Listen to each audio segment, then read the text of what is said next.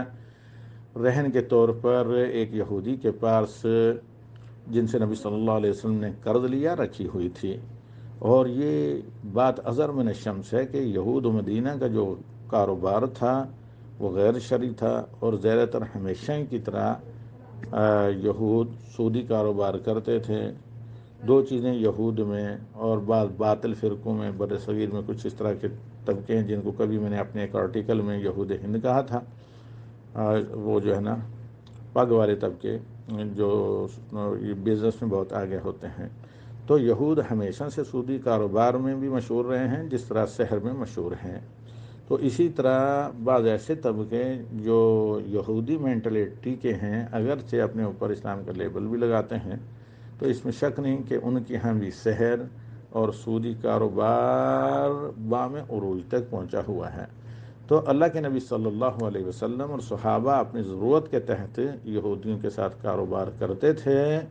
جبکہ یہودی یہ پیسہ وغیرہ سودی کاروبار میں لگاتے تھے۔ تو